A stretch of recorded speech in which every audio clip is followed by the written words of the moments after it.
शिक्षा के क्षेत्र में आज फिर बिहार का औरंगाबाद जिला छात्रों के उत्तीर्ण अवस्थाओं को देख करके फिर एक बार हमारा औरंगाबाद जिला आज गौरवान्वित हुआ है। नमस्कार, मैं मनीष राज सिंघम और आप देख रहे हैं परफेक्ट 24 न्यूज़। मैं अभी मौजूद हूं औरंगाबाद जिले के ही देव प्रखंड का ये गांव है। कौन सा गांव है? भोरा बिघा गांव है और यहीं का एक लड़का नवनीत कुमार जो बिहार में छठा रैंक लाया है। तो आइए आज हम उसी से बात करेंगे कि अपनी वो किस प्रकार से पढ़ाई करते थे और जीरो लेवल से लेकर के इस मुकाम तक पहुंचने के लिए उन्होंने कौन कौन सी परेशानियों का सामना किया है और इस मुकाम तक हासिल किया है। क्या नाम है आपका? नवनीत कुमार। कितना नंबर आया आपका? 467। बिहार में आपका छठा रैंक है, आपको कैसा लग रहा है? मुझे बहुत अच्छा लग रहा है। इसमें मैं जो इस मुकाम पर पहुंचा हूं, इसमें मेरे माता पिता और गुरुजनों का बहुत योगदान रहा है। यहाँ से आप कोचिंग क्लास करने साइकिल से जाते थे या पैदल जाते थे? साइकिल से जाते थे। कितने घंटे पढ़ाई करते थे? एवरेज मतलब 6-7 घंटा। फिर सिचुएशन पर डिपेंड करता है कि मतलब परीक्षा नज़दीक आता है तो फिर बढ़ भी जाता। अच्छा, बीच में कोरोना महामारी आया, बीच में लॉकडाउन लगा, आपके सारे क्लास बंद हो गए थे, उस समय आप कैसे पढ़ाई करते थे? उस समय पर सर बबलू सर डालते थे, वीडियो डालते थे, उन्हीं को से मतलब देखते थे। तो अच्छा, जो पिछले बार जो सिलेबस था और इस बार का सिलेबस था, उसमें कोई आपको दुविधा लगा था कि आउट ऑफ सिलेबस मिला हुआ है? ना, मतलब मॉडरेट लेवल था, सामान्य था, ज़्यादा हार्ड भी नहीं था, इजी भी उतना नहीं था, सामान्य। तो बिहार सरकार के जो बिहार बोर्ड के अध्यक्ष आनंद किशोर, उनको आप क्या कहना चाहते हैं? धन्यवाद देना चाहते हैं? हाँ, उनको बहुत धन्यवाद देना चाहते हैं। अब यहीं पे हमारे साथ मौजूद हैं बबलू फिजिक्स क्लासेस के डायरेक्टर हैं बबलू सर। आइए हम उनसे बात करें कि वो अपने छात्र को किस प्रकार से पढ़ाएं कि उनका बच्चा बिहार में टॉप कर गया। सर, कैसा लग रहा है आपको? धन्यवाद मनीष जी।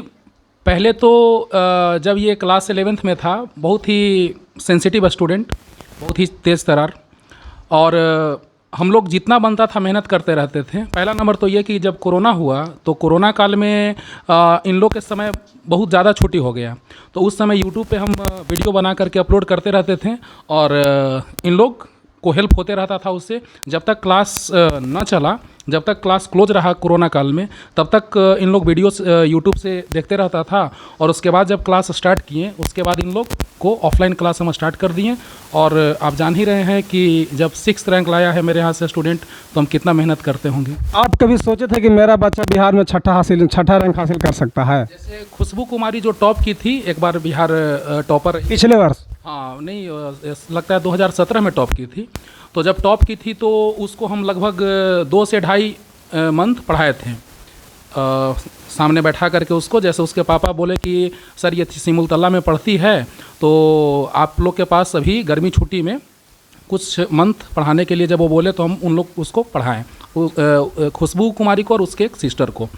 और इस बार ऑफलाइन क्लास पढ़ाएँ तो अच्छा रहा। और नवनीत जो है वो बहुत ही अच्छा स्टूडेंट है, बहुत ही तेज स्टूडेंट है। और इसको समझाने के लिए, मतलब जब भी क्लास में पढ़ाते हैं तो एक्स्ट्रा क्वेश्चन भी जेई मेंस लेवल का आकर के पूछते रहता था और उसको हम अच्छे से बतलाते रहते थे। आपका आगे का क्या तैयारी है पढ़ने का? इंजीनियरिंग बनना है, इंजीनियरिंग करना है। तो इंजीनियरिंग कहाँ से करेंगे आप? औरंगाबाद से करेंगे या फिर और कहीं बाहर क्षेत्र से करेंगे? औरंगाबाद से ही, मतलब अति खरीदेंगे, पैकेज खरीदिएगा? पैकेज खरीदेंगे। आपका बेटा बिहार में टॉप किया, आपको कैसा लग रहा है? अच्छा लगे है। जब अपने के बेटा पढ़ा हलथन तो मैंने डांट फटकार कुछ करा है, अपने ध्यान देवा लिया? डांटली ना पढ़ेला, डांटे तो पढ़ी रहलन, लेकर बदमाशी ना कर, अच्छा से पढ़ा ना, डांट बोले तो अच्छा से पढ़ा, ध्यान दे के पढ़ा। कै घंटा पढ़ा हलथन? 5-6 घंटा। आप सब दिन खेती मजदूरी किए गए, सुबह उठते थे खेत पे चले जाते थे, लेकिन आपको कैसा लग रहा है कि मेरा बेटा बिहार में टॉप किया है? वो अच्छा लग रहा है सर। कहने का मतलब है कि जैसे हम पढ़ाए हैं, हमको पास जैसे खेती गृहस्थी है ये है, बेटा अपना शौक से जैसे जैसे कहा वैसे हमको जैसे जोमा वैसे देते चल गए सर। अच्छा, तो आपको मतलब जैसे मान लीजिए कि जब आपसे बेटा पहले बार बोला कि हमको औरंगाबाद बबलू सर के पास पढ़ने जाना है, तो आपके मन में उस समय क्या ख्याल आया था? अच्छा लग रहा था सर। कहे का मतलब कि हम तो जैसे सर के चिन्ह नहीं रहे थे, मगर बोलता था कि हम बबलू सर के साथ जाएंगे, साथ पढ़े। तो वहाँ गया तो हमको खुशी लगा कि ठीक है सब पढ़ो। पढ़ाई लिखाई के साथ साथ कभी कभी और कोई दूसरा काम भी करते थे आप? नहीं, पापा नहीं करने देते। कभी कभी ऐसा भी होता था स्टूडेंट के साथ भी कि जब घर से कुछ पैसा नहीं मिलता था, कॉपी कलम खरीदने के लिए बहुत सारी दिक्कत होता था, उस अवस्था में आप क्या करते थे? उसमें फिर पापा फिर मतलब जुगाड़ करके दे देते थे, लेट होता था। 1-2 दिन फी वगैरह भी देने में देर होता था, तो घर से मतलब गुस्सा वुस्सा आता था कि नहीं आपको? नहीं, गुस्सा नहीं करते थे, फिर जुगाड़ करते थे, फिर देते थे बबलू सर को पैसा। और अगर मान लीजिए कि आगे की पढ़ाई करने के लिए घर से किसी प्रकार की दुविधा होगा, तो आप घर से फाइट करेंगे या फिर अपनी पढ़ाई को छोड़ देंगे? फाइट करेंगे घर से।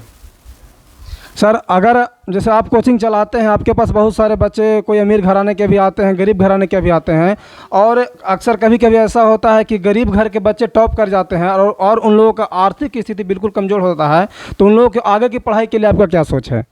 पहला नंबर तो ये कि क्लास में जितने सारे बच्चे रहते हैं और मेरे पास जितने सारे स्टूडेंट हैं, उसमें लगभग 100 के करीब बच्चा जो है वो हर साल पर ईयर फ्री पढ़ता है।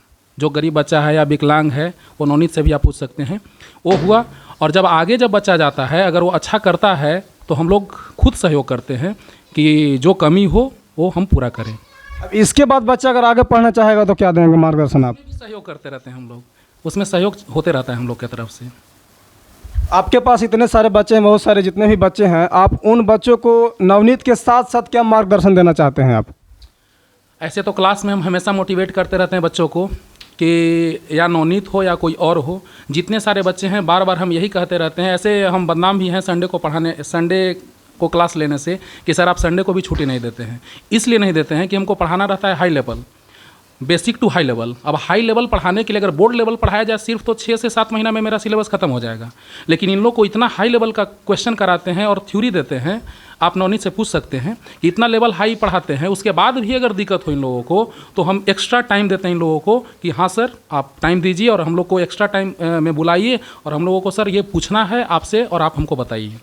जब बबलू सर जब आप लोग से बोले थे कि अपनी कैलेंडर की लिस्ट में से संडे का दिन काट देना, उस समय आपको गुस्सा आया था या अच्छा लगा था? अच्छा लगा था।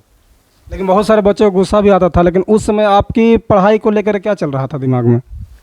लग रहा था कि मतलब कुछ अच्छा ही बताएंगे, फिर एक्स्ट्रा टाइम लेंगे तो फिर कुछ एडवांस लेवल तक भी बता देते हैं।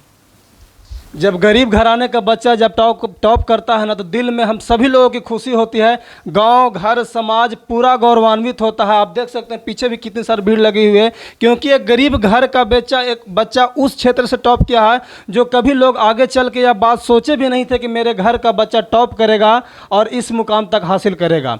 आइए अब हम यहाँ के गाँव वालों से पूछते हैं कि आपको कैसा लग रहा है कि आपके घर का बेटा टॉप किया है? आपके गाँव का बच्चा टॉप किया, वो कैसा लग रहा है? हमको गाँव का बच्चा बहुत टॉप किया है, बहुत अच्छा लग रहा है।